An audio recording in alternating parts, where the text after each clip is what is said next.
This morning we're going to go over defense and extra man. And I hadn't planned on doing the extra man defense, but if you guys want to talk about it, that's great.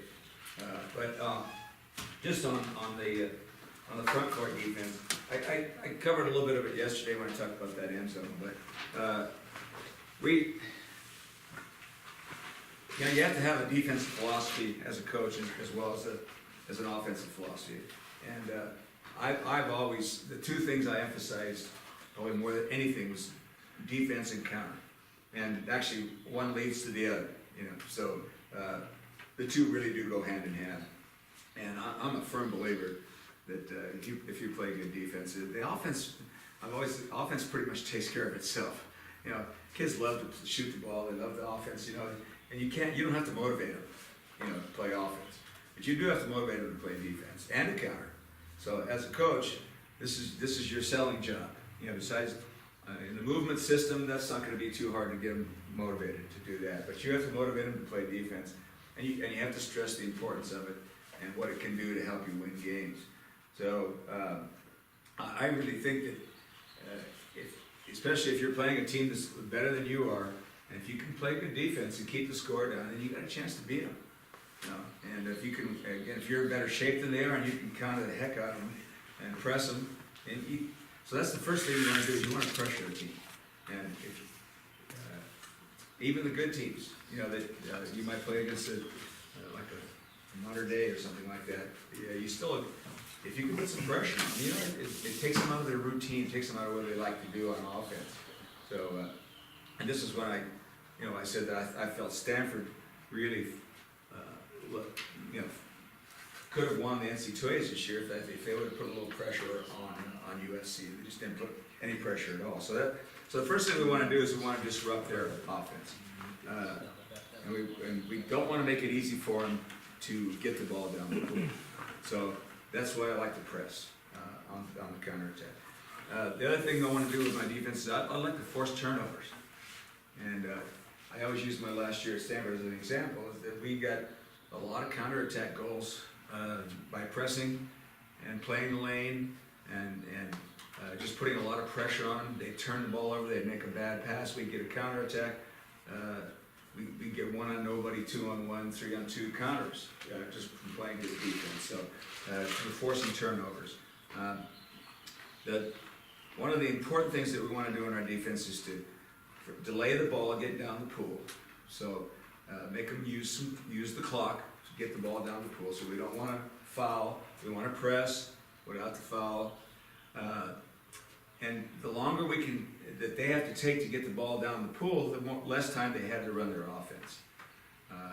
And in conjunction with that, we also want to keep the ball out of 2 meters as long as we can.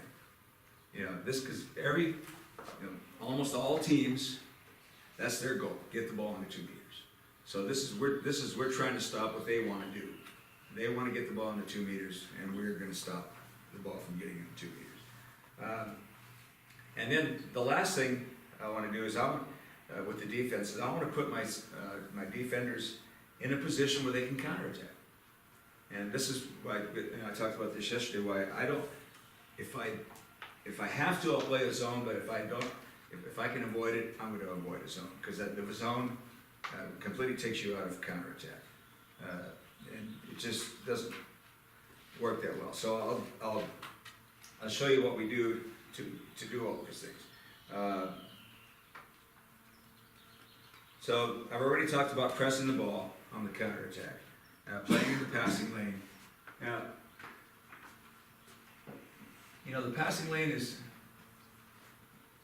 This guy here is passing the ball down to this person here, and this is the passing lane here.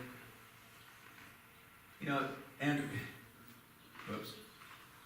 No, I'm just talking about one person passing the ball to another. And when they're bringing the ball down the pool, you can cheat a little bit. You don't have to play here. You can play over here on the side. And a lot of people, when they're right here like this, they're actually playing off. And so the first thing you have to stress is everybody has to be pressed. And the press is not playing 6 feet from the guy or 8 feet from the guy. The press means you're right up on it. or right next to it. I like my players to be right there. Right? And you don't have to be physically touching, but you've got to be right there. You've got to be in position.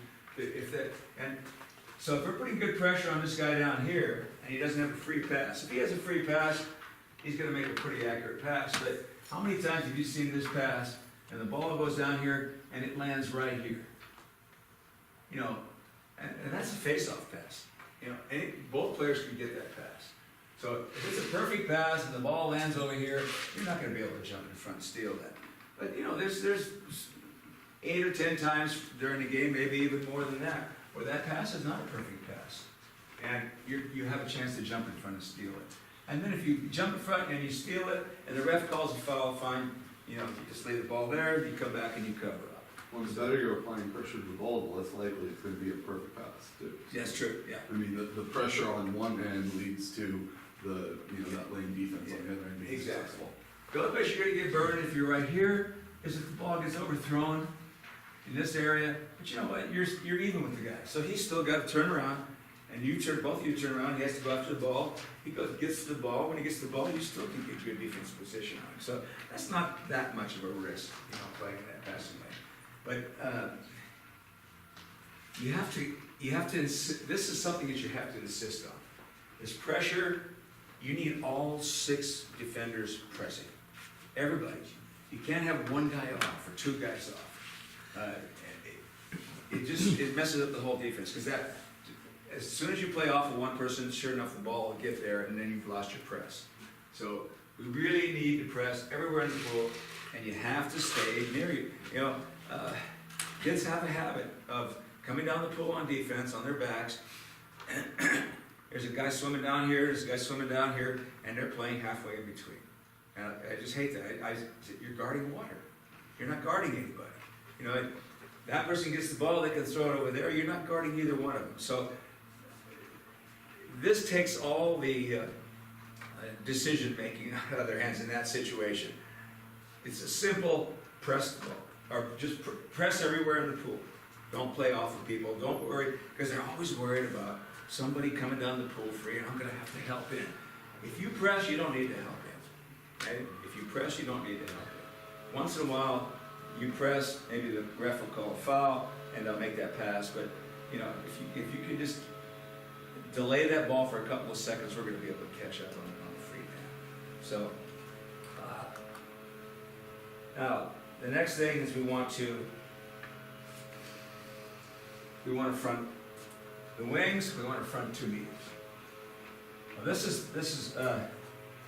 is how you beat a 2 meter offense. Is you have to front. Okay. Now, you see players all the time. I was helping the Santa Barbara guys last week, and Wolf, you guys front 2 meters? He said, yeah, we front 2 meters. So they come down the pool, and this guy's coming down. He's guarding the 2 meter player, and the 2 meter player swims into 2 meters, and this guy gets right behind him, you know, like that. And the 2 meter player, he even almost has to crawl over the top of the 2 meter player just to get behind him. And so he's 2 or 3 of the players that he had out there, every time they guard 2 meters, they fight to get behind instead of trying to get in front. And so I stopped the practice and kind of explained to everybody that it's actually easier to front than it is to play behind. And especially if you have a mismatch in size. God, if you're a small guy and you get called at 2 meters, you've got to be in front. But I want to front every single time. So I want to press every single time. Every player, I want to front every single time. We're also going to play here on the wings. We don't want the ball to go into the wings. We could even play in front there. You know, you can even play there. That's not a problem. If they drive behind you, and here's the goal. You know, there's a 2 yard line there. They can't go very far. All you do is do that counter spin here. If they drive behind you, you do that counter spin, and you go, and you just stay right with them. Yeah, and that's the right hand. You're going to be able to stop it. Yeah, that's not a problem right there. This is the problem. Right? Now, I call it the old A defense, and I say, look, what does the 2 meter man want to do? I'm going to explain to the player. He wants to go into 2 meters, so let him go. you know, and you're coming down, you're swimming down the pool, you're guarding the 2 meter player, all you gotta know is what side the ball is on. Okay, if the ball's on this side, I'm gonna get on this side, and I'm gonna let the 2 meter man go. I'm just gonna, okay, go, and then, now I'm in front. It's just that simple. And I call it the old lady defense, because it's like the bullfight. You know, the cape, you just let the bull go, you know. You hold the cape up there and just let him go in. And if the ball's on that side, you get to that side and let him go in like that, and now here you are in front. So it's really that simple. Now, the hardest part is staying in front. Yeah, that's the hardest part. And the reason that American players are not very good at this, the Europeans are great, the Italians are really good at this, is we have this thing where you go in and you grab each other like that, the 2 meter player. These two guys facing each other, and they're just holding each other. Or the guard in front has got the arm over the neck or over the shoulder here like this. And you know, if you're like that, you're going to stay like that. You're not going to be able to move. If the ball's over here, let's say the ball's over here, okay, and the ball gets passed over to this side of the pool. So if the ball's over there, you want to be in this position right here, with your feet kind of pointing towards the ball. So, then if the ball gets passed over here, you have to get over into this position here. Okay? And your feet have to be pointing towards the ball like that. So you have to go from there to there, and you can't do that if you're on top of the guy. If you're holding the 2 meter player, you want to be in this kind of a position. You don't have to be on top of him. And if he takes off, you go with him. I mean, because you got your hand on him, but you're not on top of him. Now, the best way to do this is if this is me right here. I'm putting my feet that way. Okay, I'm in this situation here. The ball, I'm like this. Okay, I'm looking at the ball. If the ball gets the overpass, the goalie gets the overpass. Okay. If the ball comes in here like this, I can get it. I can intercept it here, and people will throw it in there. They'll throw it right to the guard sometimes. Now, as the ball gets thrown over to that side of the pool over there, I have to get over. So I have to take a stroke. This is the secret to getting in front and staying in front. You have to take a stroke or two, okay? And then you have to move your legs. So I release, like I'll use this hand here like this. I will take a stroke like this, maybe another stroke like this, swing my legs around, and now here's the ball's over here. Now I'm in this position. The ball goes back to that side again. 1, 2, swing the legs around. Okay? So you're pretty much, you're swimming back and forth. So it's about 2 strokes to do that. And you have to keep the hands moving. If you've got your hands in there and you're holding the 2 meter player, he's holding you. And if he's bigger and stronger than you, he's going to be able to just grab you, and he's going to force himself back into front position. So you want to try to avoid that, yes. There's one thing that when I was to play, high school back in the 90s. Right. It was a cardinal sin. And you never want to post up fronty with your back to the defender. But I see more and more of that now, and I started implementing that too. So when you're crossing over, actually turn and post up, looking out towards the perimeter, and then one more spin opside. Yeah, you're talking about the 2 meter player? Yeah, no, on The defense. defender. So The I'm defender. fronted here. Instead of taking that stroke, they're teaching this to this. Yeah. Counter Okay. spin to it. Yeah, that's another way to do it. Yeah, that's another way to do it. Yeah. And in ODP, they're teaching once you front, instead of holding the front with your hips up like that, they teach you to set the setter. They want you to turn and hold 2 meter position. With your as though back you to were- it? Yeah. As though you were a 2 meter Yeah. player. I don't like that personally, but Yeah. I prefer to front like this, but Yeah. Well, it takes a certain player, because he played for El Toro, right? Yeah. So Trevor McMunn, I used to play club with him back in the 90s when he was in his, the Polo meathead phase. Right. But he would literally just post up. He would front, he would just post up like that. And he was so big and strong and mean and aggressive that it was very effective for his Yeah. body type. I don't know. I've never tried that. I've never seen the Europeans do it. I think I think whenever you turn your back to the 2 meter player, then it's just like that reverting to spin on when you're guarding somebody on the outside. He can, you turn your back, as soon as you turn your back to him, boom, he goes back door. I mean, he can just take off, really easy. The one thing about ear spin is, I see a lot of kids do it and they let their hips drop when they do it. Yeah, that's the If, only if, problem. if you're gonna do that counter spin, you can't do it where you're turning in, let your hips come to the 2-meter player, you have to keep them away. So I'm guarding here, and I want to go over that way, so I spin to the outside like that, and then do a complete spin. I found out just from trial and error that it actually gets you quicker if you're like really beat. Yeah. Like if you're really, if you can't get over top side on like a cross pass, Right. and you don't want to go behind, it actually is quicker to turn and swing and try and lunge for the entry pass than try and go over top and lunge. So I've had 2-meter players I had the 2 meters to do that. If you're being fronted, you put this hand down here and you spin to the outside, and then you can't get front position, but you can get side position. Yeah, right. And 2-meter defenders can do that too. So you've got the 2-meter player doing that, and the 2-meter defender doing that, and they just kind of. They're out at 7 meters. Yeah, they're both spinning like that. Yeah, they end up on 7 meters exactly. So. call that occupier. Yeah. Like, you can't always have like, sometimes you're just a really good 2-meter player. Yeah. And you're not always gonna be able to front them. Yeah. That's what I say is you have to occupy that 2-meter player. If you can spin and swim and make it so that they aren't sealing, but they're having to deal with you, they're not gonna get the ball. Well, you know, if it's a real good 2-meter player, there's no reason why you can't front them. I mean, because as I showed you, it's so easy to get in front. There's no reason why you cannot get in front.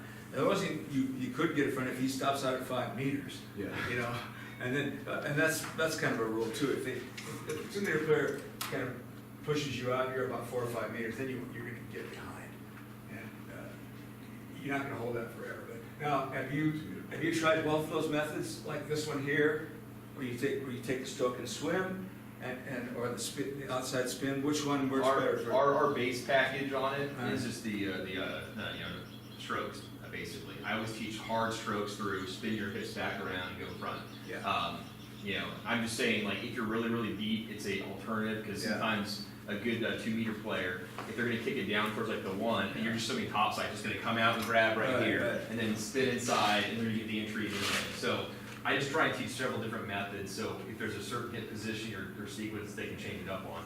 But like I always say, just front to begin with. Even if it's a great 2-meter player, if you make them have to fight to get topside, and just like you were saying, if he is occupied with you, he's trying to get position. And they're going to get position, but I hate it when we say, okay, he's a great 2-meter player, we're going to go into the immediate zone, so just play behind you. Yeah. You know what I mean? Exactly. The guys can sit there all game long and just post up. And that's what I want to avoid. Yeah. I want to avoid coming back into that zone. Yeah. Well, we gotta beat Newport and Huntington Beach every single year, just in CIF usually. Right. And so, what we do at LoSal in order, because sometimes when the ball swings fast, so like if you're fronting on the 4-5 side, you take your outside leg, so that would be your right leg, and throw it back over your hips. And then that throws the rest of your body weight and your momentum. So you throw it, you spin, and you rotate your hips Right like leg that. like that? Yeah, and then you spin around and you're taking that way. Yeah. And so then if the ball swings again, because you have a breakdown on press, Yeah. you throw your left leg back over your hips. That gets your momentum going. And Right. you swing around and you That's throw your hips a pretty around. cool way to do it.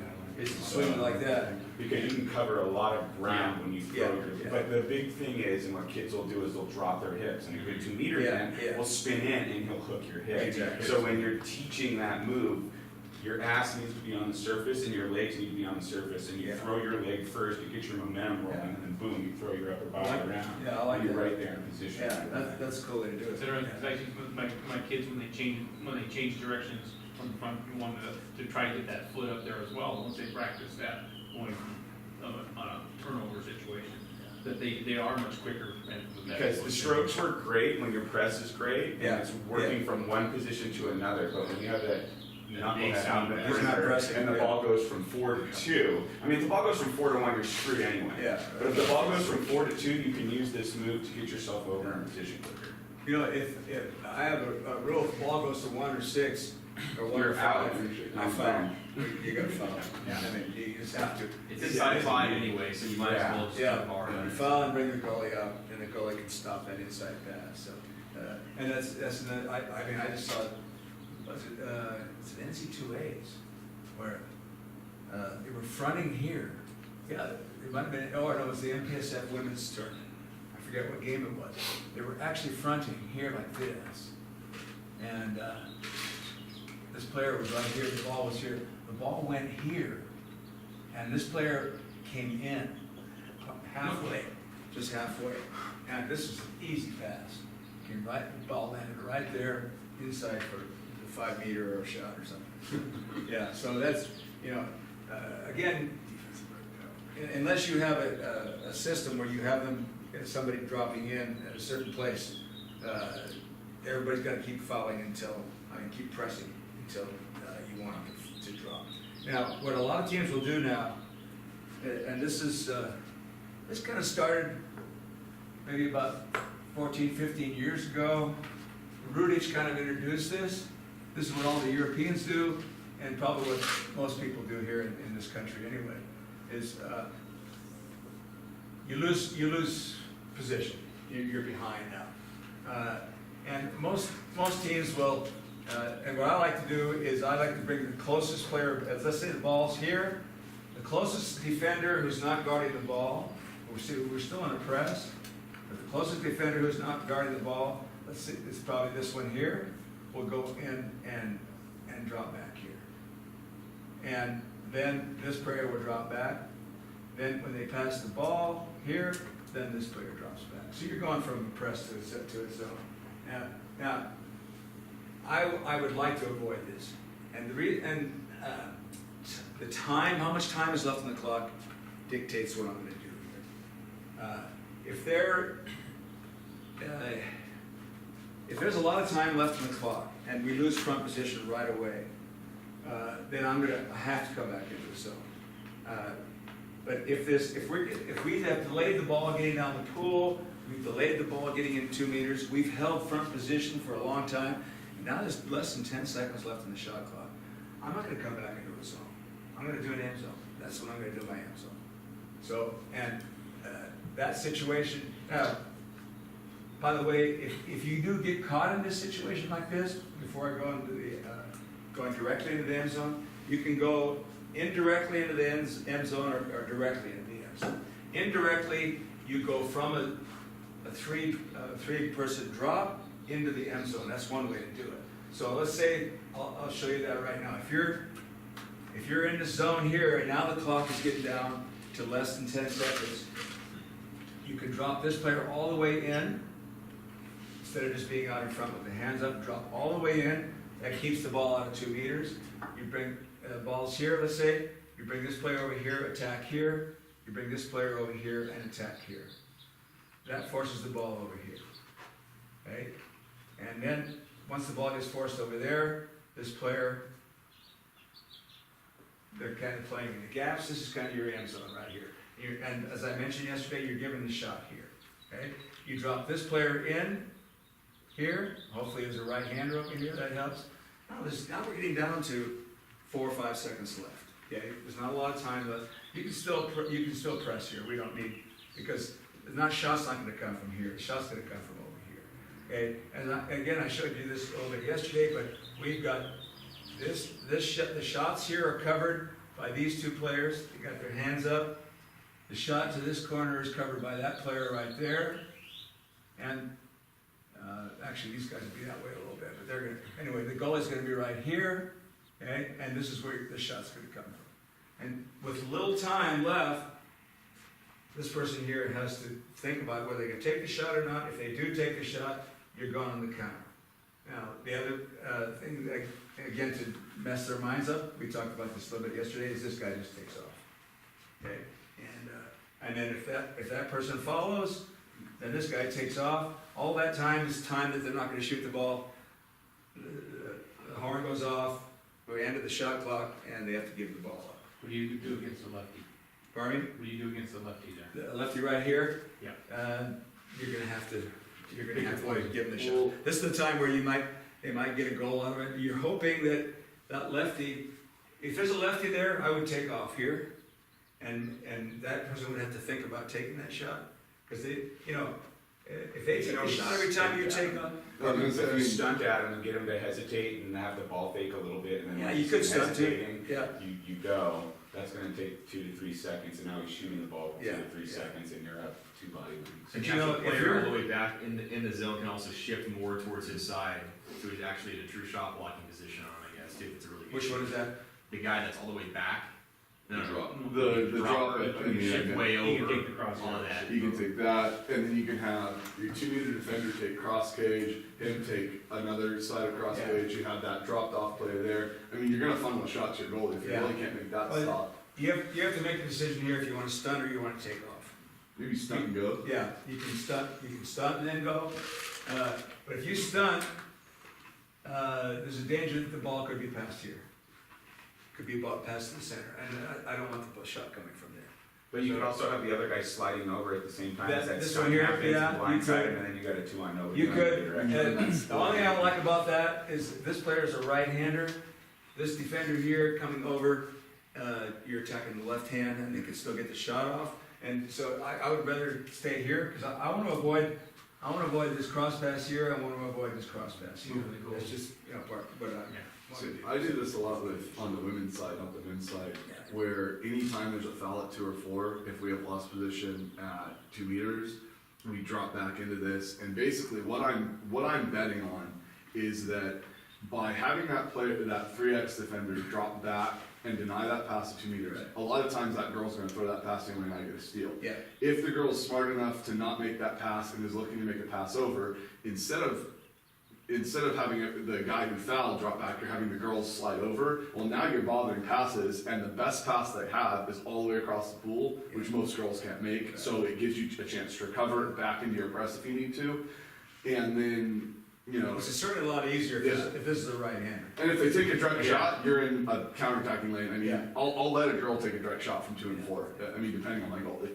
And girls can run this. Yeah, girls, Yeah. to me, this works really, really well with the girls because the passing isn't as good and the threat of a direct shot isn't as good.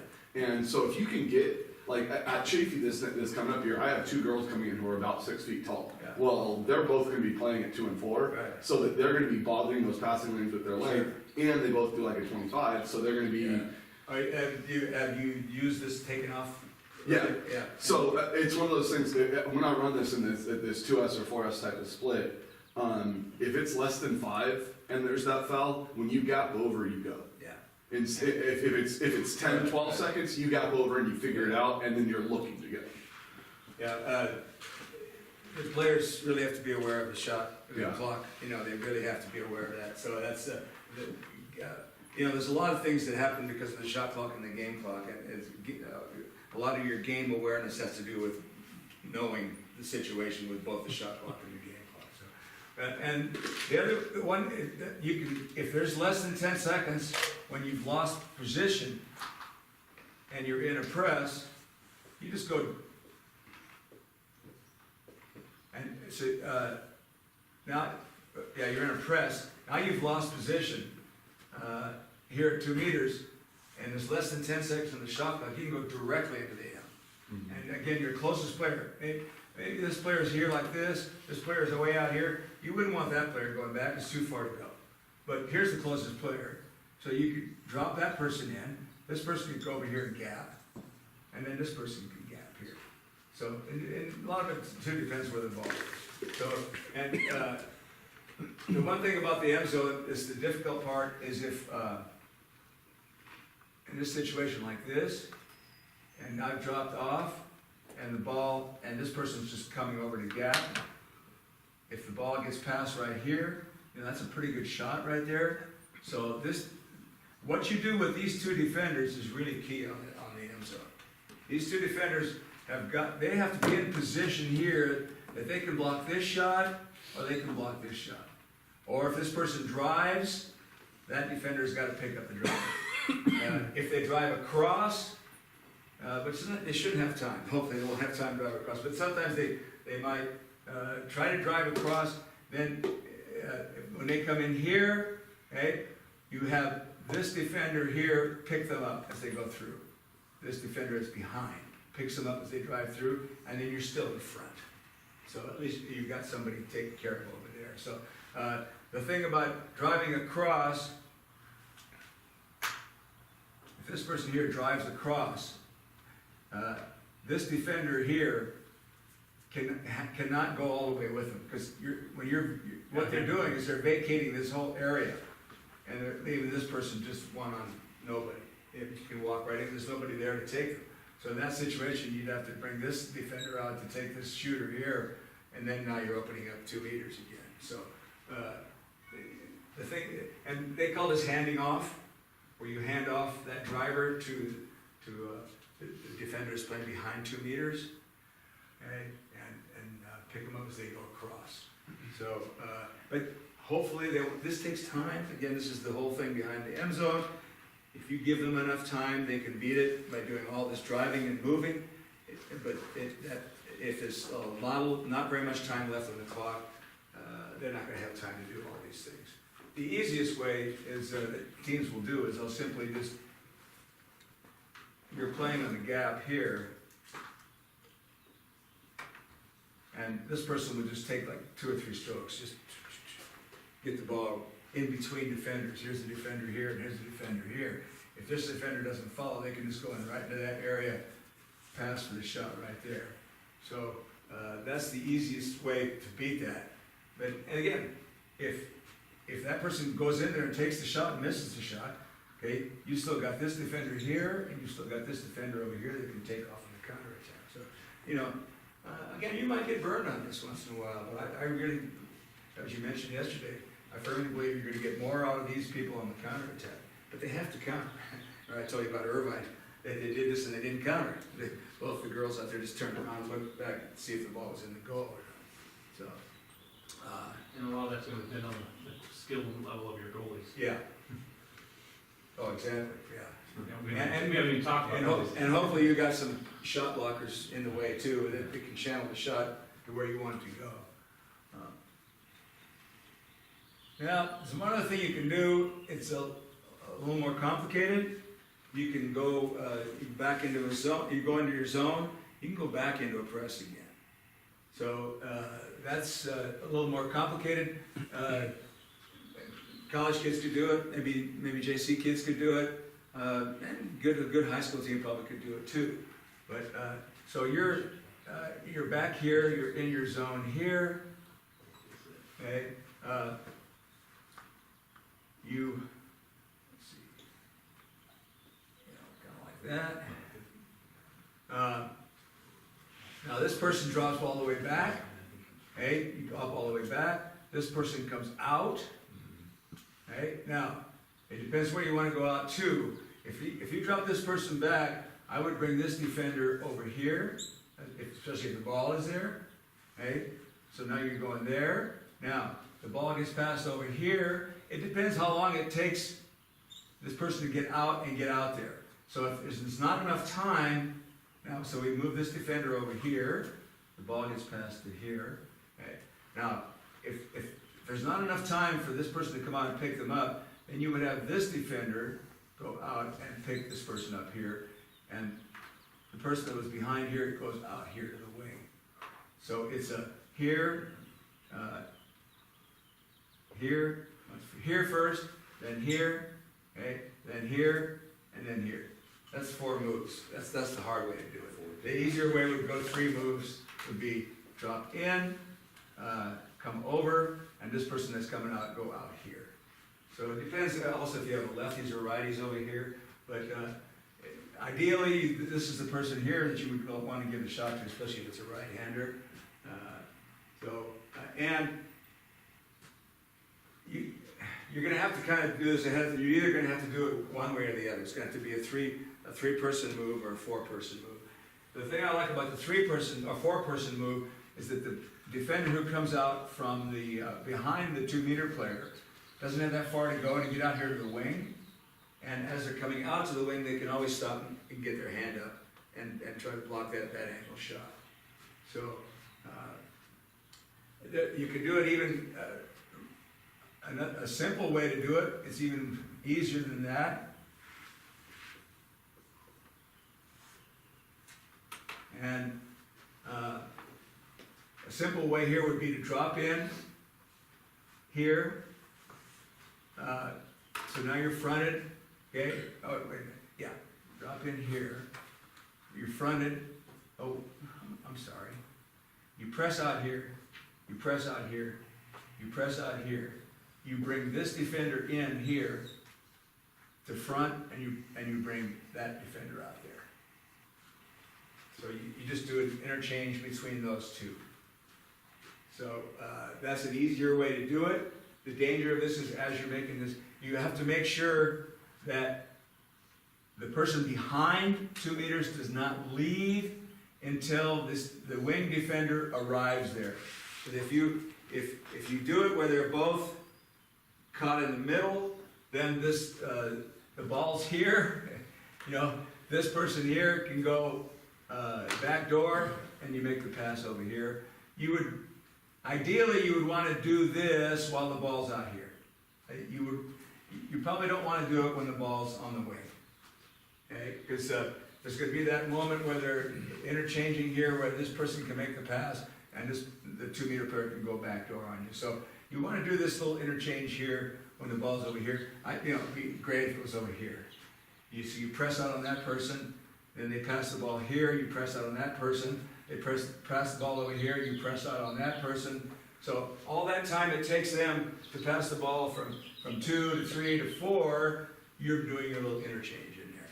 Yeah, and again, make sure that this defender arrives before the 2 meter defender that's behind leaves to go out. So the timing has to be correct on that.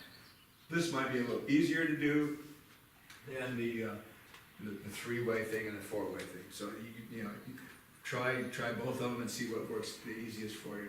And again, this is just another way to put you in position to to counter. And even here, once you're pressing out, and you can leave early from here. You can still do that. I really that leaving early is the way of the future. I just think it's a great way to do it, and really you're creating havoc amongst the offense. They just don't know what to do in that situation. I mean, they practice it long enough, they can figure it out, but you're pretty much, by leaving early, you're taking them out of their offense. Your head, once they start hesitating, they don't know whether to shoot, whether to pass, whether to dump the ball and go back and cover up. They're indecision. You're creating indecision on the offense, and that's what you want to do in that situation. So, again, timing is important. There can't be a lot of time left on the clock when you start doing all this stuff. So, although I did tell you about Brian Kruchkamp at Sacred Heart, who was taking off early with 20 seconds left on the shot clock. They were, just almost immediately sometimes. If you want to see these type of time switches done pretty well, the Fullerton women's team, coached by Gabriel, does this almost exclusively. Fullerton's college, the JC. Gabriel does this a lot, and they won the state championship this year doing this type of thing. They do it a lot more on the women's side. Yeah. They'll do it from the wing. That's the one they do a lot. Yeah. The other one they do is anytime there's a drive, they pass it off from the wing, and the drive defender becomes the front. So that and they just sort that out. Right. But they'll time switch into a front like this a lot, and they do it pretty well. I saw Stanford do it a few times last year. They didn't do it very much this year. In fact, I don't think I saw. I didn't see all their games, but they did a few of these. They did them against SC, and it was one of these deals where this defender on the wing got there a little late. I hadn't arrived yet, and this person left. And the 2 meter player didn't recognize the situation. The 2 meter player would have just taken off and gone to the post. He would have had, free pass and a goal out of that. But the 2 meter player just sat there, waited for the defender to arrive, and it's okay. Now that you're here, I'm not going to do anything. But I like this. Another way to, and you can mix it up. Sometimes you can go into your M zone. Sometimes you might want to do it this way. But it's something you really have to practice this. It takes a lot of coordination, it's timing, everything, all that, especially the timing. You really have to practice. With the counter drill you were talking about yesterday, you could run a front court defense where you're talking about this stuff, sure, and then force them to counter out. Yeah, exactly. Yeah. Well, so there's no way we'll ever beat Newport or Huntington unless we press, because they'll pick apart a zone and their shooters are better than our goalies and stuff. So what we'll do is we'll press, and when the ball works to the side that set's facing, the closest farthest person away drops back into the front, and everybody shifts out, and you've got pressure on the ball, and everybody shifts out into a repress in the front. So say the ball's at 4, Okay, we'll drop 3 back. I hear. If ball's at 4, we'll drop 3 back. We'll have the person behind 2 meters slide over to 1, the person who's at 1 anticipate up to 2, Oh. and the person who's at 2 slide over to 3. Oh, you go this way? Yeah. A big switch. And so it's a big switch, but you're pressing the ball, and I've had coaches come up and tell me it's like they're playing against 7 defenders. Huh. Because everything's happening, and so what I'll do to practice that on deck is I'll be on deck with a ball, I'll start it, they're all in position, and I'll throw the ball where I want it to go. So say they're fronting the 1-2 side, Right. I'll just throw the ball to 5 from the deck, then they have to go right back into the switch right away, other the ball goes into 2 meters. and they Okay, fall out now, of this deck. person's dropped off here. Yeah, Okay, now, who's gonna pick that so, where's the ball? Okay, Balls well, at I don't know. So if we put the ball at 4, and we press the ball at 4, yeah, okay. we'll have 3 drop back into the front, Yeah, the person okay, playing so now, behind. when that person drops, the ball's probably gonna be past you. Yeah, but except we're anticipating it happening and the ball's being pressed the whole time. The rule is you can't do the switch unless the ball's being pressed. Oh, here. Yeah, so if we have the ball pressed, so they're not gonna make the pressure pass. Yeah. If they do make the pass, the person at 2 is anticipating, because everybody's gotta be aware of what's going on. So as soon as we shift into the drop, everybody's counter rotating to a new And so position. then this person's gonna go that Yeah. way, and this person's gonna come out Uh-huh, here. and that person slides up, and the ball's being pressed the entire Yeah, time. that's kind of the same thing as the other side, and so if you do it over on this side, you want the ball here. Yeah, and you But if do you the do it on same this thing. side, you want the ball over here. Yeah. And then just everybody knows where to go, and then the way we practice it is I'll stand on the deck, and I'll just throw the ball wherever I want based on where they'll be out of position, and then they gotta switch it right away. I don't know if you have a preference. Maybe the only thing I see that's different between the two of them is that if you have right-handers over here, it might be Yeah. easier to do it on that side. Yeah. You know, that would be the only way that it would make it a little bit different. It's kind of the same thing on either side, yeah. That's cool. Yeah, do you see, and you do it with, this is with girls or boys? I do it with the girls, I'm gonna implement it with the guys, the ball does move a little faster, but I also think you can press, so like when we'll press, we'll cross arms and grab the arm underwater. Is Los Altos where Vargas went to? Oh, no, Brothers it's went to Los school? Alamitos. Oh, Los Alamitos. Yeah. Los Al, okay. Is Takeshi still involved with that program? He does United, but Oh, his okay. kids all go to Modern Did Day. they kind of split off from? So what happened was United and Modern Day came together, and then they split, and when they split, all the good players from United somehow. ended up Yeah. over at Modern Day. Where did his son play? Modern Day. He played, that's okay. Private schools, we have the same problem up north. The private schools, Yeah. you get everybody, yeah. You know what I like about this is the things you're asking guys to do here defensively are put them in the same body positions as what you're asking them to do offensively. This isn't a vertical defense. That's either. right, yeah. It's a horizontal Yeah, defense. exactly. It's much more swimming, and Yeah. that's interesting. I like that a lot. And people are having to think and move and make decisions. I just love it, you know, this kind of thing.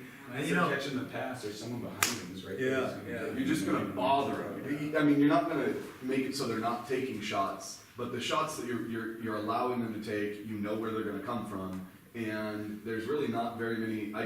You're gonna bother shots. yeah. Like even if you're not gonna be stopping the arm, they're gonna be taking a shot with some pressure coming at them, and if you have your guys committed to this, going fire at them, Yeah, guys are gonna take bad shots. Girls are gonna take bad sure, shots. oh, yeah. You're gonna get more bad shots than good shots from this. And if they go on that shot, man, you're gonna have Goals, confidence. goals all the time. You guys ever mess around with just gapping over sometimes, just to, like, you know how players are, they're out there and like at the point, got the ball, trying to draw the foul, and, and if these two guys are a little bit close, fairly close to each other, and this defender can go over and get the ball, and if this person with the ball is just not paying attention, is just sitting there trying to draw, and sometimes the ref won't call that foul, and they're sitting there for 5 seconds trying to draw the foul. Or if they spin and they have their head underwater. Yeah, oh yeah. You can really take advantage of this based on some of the stuff that they're teaching in ODP too, because in ODP, they're teaching defensively a right-handed steal. So if I'm pressing here, hands out, I'm coming across the chest with the right hand, and so I have to counter spin out if they try to reverse spin. Yeah. Well, so all these guys are getting wise to that, and as they see that right hand still coming, they're taking that blind side turn. Yeah. If you do that at 3 and your 2x is ready, that's a steal a lot. Yeah, And, you know, a lot of times, if you're playing defensively, you're asking us to, it's constant pressure, disrupting, looking to steal the ball and force turnovers. If you go for that right-handed steal and guys spin out of it, they are never looking, and you'll probably generate turnovers from that too. Who's doing the manual? Is Adu doing, is he in charge of the? He's still the technical director. Yeah, is he pretty much, because you know that, Dion, the new national team coach, really stresses that too, because that's what, what's his name? Luca, Kubicino, he used to do that, he does, in fact, the national team coach will use Luca as to demonstrate how to steal that. But you know, the stealing with the right hand, I did it 20 years ago, because I had a player from Puerto Rico, and one day he's out there, and he's guarding a guy, he kind of uses his left hand, and he's on the left shoulder here, he kind of gives the guy a little push like that with the left shoulder, takes the stroke and goes in and steals the ball. I said, what did you do? So he showed me what it was. This is like 20 years ago, and we started doing it, and it really does work, you know. And now there's some people that are Europeans are doing this a lot, but you know, there's always the ref too that call a foul on that. But you know, I always say if you're going to go for the steal, you have to go on the open side. So if I've got the ball here, this is my open side. It's the side I'm going to pass to. This is the side you got to make the steal on. If you go around the other side to try to make the steal, it's going to be automatic foul. Automatic foul. Yeah, on the other side. Yeah.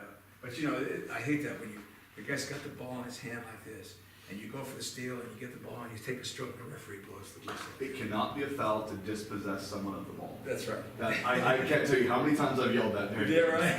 It cannot be a foul to dispossess someone of the ball. Does the referee understand what dispossess means? Probably not. The only time I ever get carded is when I quote the rule book at officials. So. Yeah. The only red card I ever got from Stephen Bourne like 3 years ago.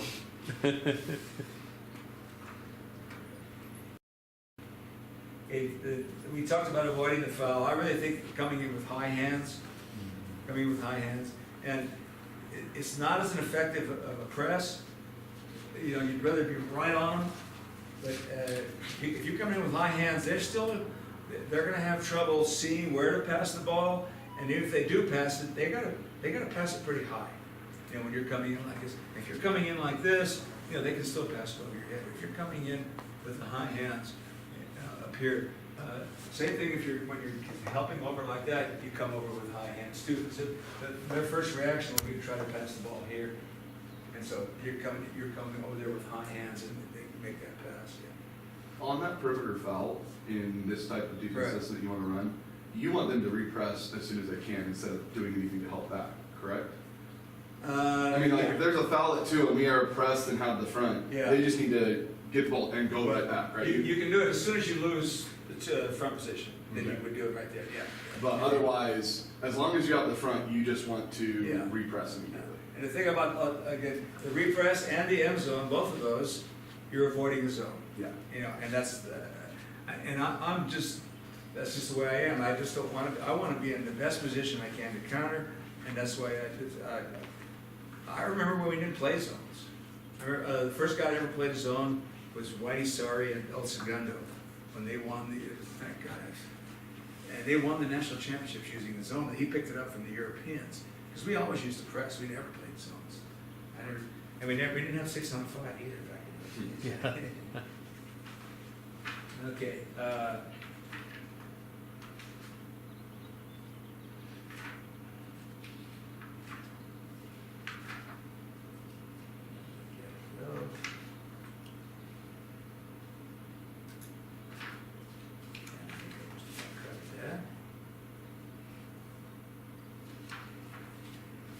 Yeah, so as I mentioned, timing is so important, all these, and that's why in order to teach your kids timing, you've got to just do this in game situations. You absolutely, I don't see how you can run a practice without having a clock. You've got to have a game clock. And then the cool thing is, if you've got one of those, you can set the clock wherever you want to.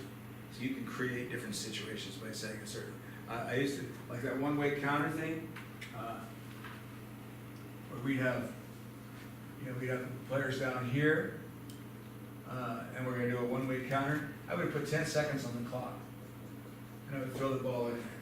So they're gonna do something, they're gonna shoot the ball, they're gonna, whatever they're gonna do, but they're gonna create a situation where, maybe they'll throw the ball, well, they won't throw the ball in 2 meters, but it's a situation where somebody's gonna have to shoot the ball. So if you're on offense here, and you know that one of your players is gonna have to shoot the ball, and you're not involved, if you don't have the ball, if you're not guarding 2 meters, if you're not one of those 2 players, you've gotta start thinking about going back and covering back. This is a hard thing to teach, is to cover back. I mean, you've all seen it where one team has a one on nobody at one end, and they miss the shot, and the other team has a one on nobody at this end. I mean, so that's the ultimate not covering back. You know, so you've got to teach people when to cover back. The other one is at the end of the counterattack. If you have a 6-on-5 or a 5-on-4 counter, you got to teach them how to cover back when they're coming in and take the shot, who covers back. So you've got to practice those kinds of situations.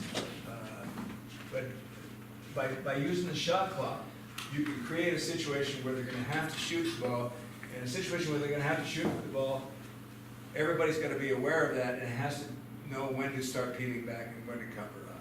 Or you could even create a situation, like you could create a 6-on-5 counterattack situation, and you got a trailer back here. Okay, so remember that numbering system where it called out numbers?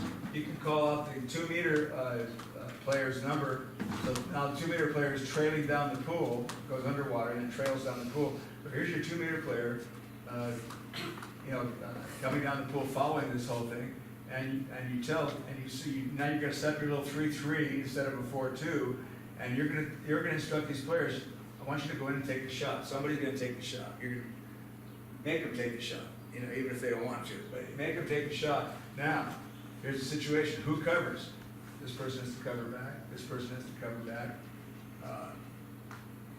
And you put them in that situation by you created the situation where they have to cover back. So this covering back is a skill that takes kids a long time to learn, because they've got somebody that's going to shoot the ball on their team, and they're all watching to see if the ball goes in the goal. They're not thinking about covering back. And I learned this long ago from Bob Horn. He says, think defense when you're on offense, and especially when you're about to lose the ball. Sometimes you can't anticipate that you're going to lose the ball, like an offensive foul or something like that, but you've always got to be thinking of going back on defense while you're